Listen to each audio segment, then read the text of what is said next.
साथियों नमस्कार। अब हम आपको दिखाना चाहते हैं कि ऐसी घटना से रूबरू कराना चाहते हैं कि मैं एक खुद पत्रकार होने के नाते आज आपको एक आप बीती कहानी से रूबरू कराना चाहता हूँ। मेरे हाथ में ये डाबर का हनी है, डाबर का शहद है। ये देख सकते हैं, ये आप देख रहे हैं। इसके आगे ढक्कन पे भी डाबर लिखा हुआ है, ये आप देख रहे हैं। ढक्कन पे भी डाबर है और ये भी डाबर है साथ में। और दूसरा तो इसके बोतल के नीचे भी डाबर है, ये आप देख रहे हैं। इसके ऊपर ये डाबर नज़र आ रहा है और ये डाबर हनी है इसके अंदर। जब मैंने लिया था तो ये सारा लिक्विड फॉर्म में था और उसके बाद ये 15 से 20 दिन के बाद जब ये इसको हमने यूज किया, 15 से 20 दिन यूज करने के बाद अब आप इसको देखेंगे कि ये सारा के सारा जम गया है इसके अंदर। जब ये जम गया तो फिर मैंने इसको सेवन करना बंद कर दिया है। कि मैंने कहा कि शायद सारा का सारा लिक्विड फॉर्म में होता है, इसमें ये जो हैवी मात्रा में यानी कि जो एकदम से ये जम गया है तो ये मुझे डाउट हुआ इसके ऊपर। और डाउट होते होते मेरे शरीर के अंदर, जैसे मैं इसको खाता था कि सर्दी है और सर्दी के अंदर अदरक और शहद खाया जाए और इससे सर्दी जुकाम कफ उसमें फ्रेज मिलता है और मैं हर साल खाता भी था। और मैं जब इसको लेके आया तो मैंने इसको खाना शुरू कर दिया। जैसे जैसे मैं खाता चला गया तो मेरे शरीर में इसमें पॉइजन टाइप सा बनता चला गया। जैसे मुझे लगा कि मेरे शरीर के अंदर जैसे पॉइजन बन रहा है, यानी कि आपको यानी कि एकदम से बदहजमी होनी शुरू हो गई है और आपको दर्द होना शुरू हो गया है, पेट में खिंचाव होना शुरू हो गया है। तो मैं डॉक्टर के पास गया। डॉक्टर पूछते थे कि आपने क्या खा करके सोए थे, कोई लस्सी या कोई आप चावल वगैरह खाया हो, बासी चावल खाया हो, आपने दही लस्सी कुछ भी खाया हो। मैंने कहा डॉक्टर साहब इस टाइम सर्दी का मौसम है, ये चीज़ें कोई खाता नहीं है और मैं अपनी सेहत के प्रति पूरा वो हूँ, ऐसे लापरवाही मैंने नहीं की है, मैं कुछ नहीं खाता। कहते फिर आपने चाय ज़्यादा पी होगी। मैंने कहा चाय भी नहीं पी, 1 या 2 चाय पीता हूँ और उससे रूटीन में पी रहा हूँ, कोई ऐसी बात नहीं है, लेकिन कम मीठे की चाय पीता हूँ। उन्होंने कहा कि फिर उसके अलावा आपने कुछ ऐसी चीज़ खाई होगी। मैंने कहा मैंने शहद ले रखा है और वो शहद नीचे से जम गया है। जब मैं डॉक्टरों को दिखाने गया, एक नहीं 3 डॉक्टरों को, अलग अलग डॉक्टरों को मैं दिखाने के लिए गया था, तो तीनों डॉक्टरों ने ये, जब मैं शहद लेके उसके पास पहुंचा तो डॉक्टर ने कहा कि ये शहद नकली है, इसको लेबोरेटरी में चेक कराओ। लेबोरेटरी में चेक कराने के लिए आज मैं पीएम ऑफिस में गया तो उन्होंने कहा कि ड्रग इंस्पेक्टर सेक्टर 13 करनाल में बैठते हैं, आप वहाँ पे जाइए। यहाँ पर मिस्टर चौहान जी हैं जो कि फूड सप्लाई इंस्पेक्टर हैं, यानी कि उसको चेक करते हैं। तो उन्होंने 3 ज़िले हैं उसके पास, तो फ़ोन पे बात हुई है। उन्होंने कहा कि मैं आज बाहर हूँ और मैं वीरवार को करनाल पहुँचूँगा, आप एप्लीकेशन दे दो और आधार कार्ड लगा दो साथ में। तो मैंने वो तैयार कर ली है और ठीक मेरे सामने आप देखेंगे ये एप्लीकेशन मैंने तैयार कर ली है। एप्लीकेशन मैंने सारा कुछ इसमें हवाला लिख लिया है कि ऐसे ऐसे करके ये कुछ हुआ है, इसकी सैंपलिंग की जाए। और इस जितना भी मार्केट में आप देखेंगे कि मार्केट के अंदर चाहे करनाल है या पूरा हरियाणा, मैं तो अपने करनाल की बात करूँगा। करनाल के अंदर अगर मैं बात करूँ किराना स्टोर की, मेडिकल स्टोर की, टोटली की टोटली दुकानों पर ये हनी आपको मिल जाएगा। डाबर का लोगो मिलेगा, चाहे वो पतंजलि का है, वो किसी भी कंपनी का है। लेकिन आज सेहत के साथ इतना खिलवाड़ हो रहा है। जब मैंने मेडिकल स्टोर से, जिससे ये मैंने लिया था, जो मेडिकल स्टोर से मैंने बात करी कि ऐसे ऐसे करके उसको नकली बताया गया है, उन्होंने कहा कि साल्ट तो यही है। अब जब मैं उन्होंने साल्ट का नाम लिया तो मैं समझ गया कि ये सारा के सारा मैन्युफैक्चर्ड है, ओरिजिनल नहीं है। अगर साल्ट एक प्राकृतिक चीज़ों में अगर वो साल्ट की बात कर रहे हैं तो इसका मतलब यह है कि उन्होंने ऐसी कौन कौन सी मात्रा उसमें डाली है कि वो शहद बने, ऐसी कौन कौन सी मात्रा डाली है कि वो घी बने।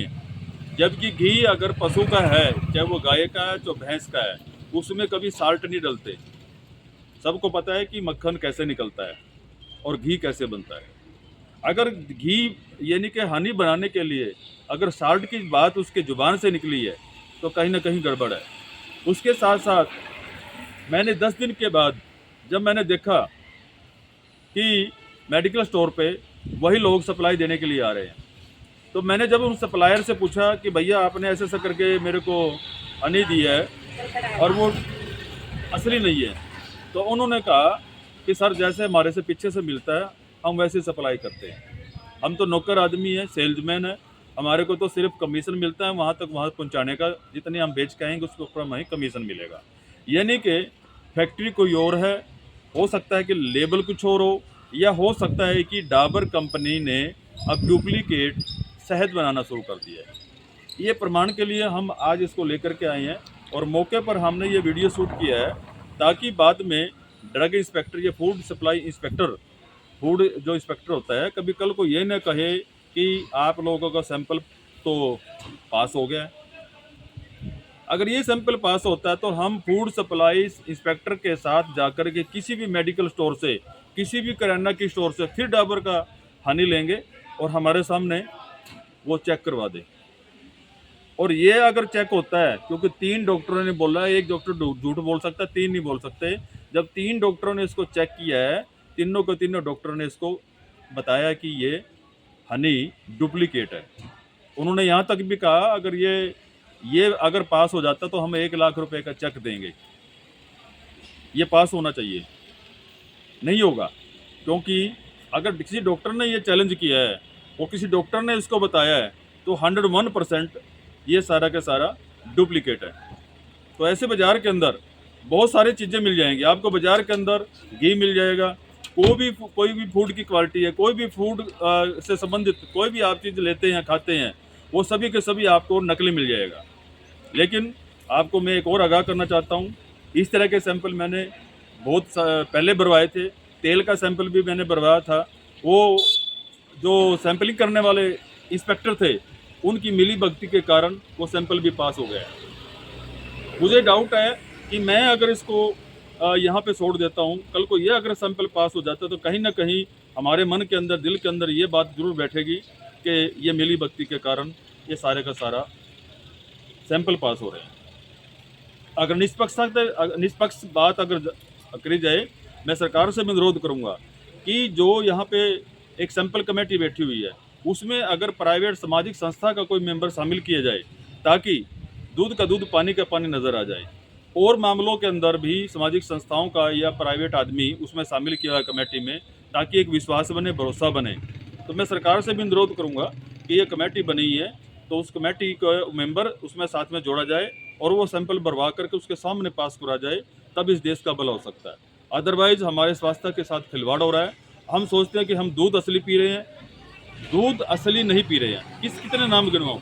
जलियालपुर मोड़ पे सवेरे 4 बजे से लेकर के 6 बजे तक गाड़ियाँ आती हैं और उनके अंदर ड्रम के ड्रम भरे दूध के आते हैं, तो कोई भी अधिकारी कर्मचारी वहाँ पे जा करके उनको छापामारी नहीं करता।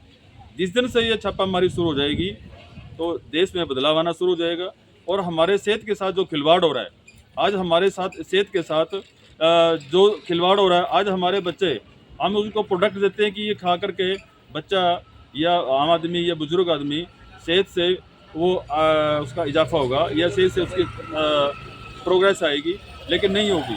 क्योंकि हमारे बुजुर्ग भी, हमारे माताएं, बहनें, बच्चे, छोटे छोटे बच्चे हैं, आज कमज़ोर क्यों होते जा रहे हैं। उनको जितना मर्जी प्रोडक्ट खिला लो, जितना मर्जी सप्लीमेंट खिला लो, वो सारे के सारे वहीं के वहीं पड़े हैं। उल्टा उनकी नज़रें कमज़ोर हो गई हैं, शरीर का स्वास्थ्य खराब होता जा रहा है।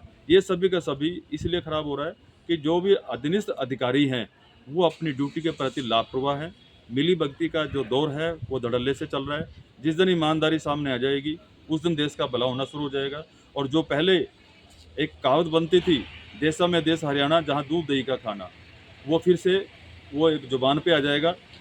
और ईमानदारी के साथ अगर ये काम करना शुरू कर दे, मैं तो कहूँगा अगर 10 अफसरों में से एक ईमानदार अफसर भी निकल जाएगा तब भी इस देश का भला हो सकता है। जुड़े रहिए अगली खबरों तक। बंसीलाल पंचाल, सच समाचार, करनाल, हरियाणा।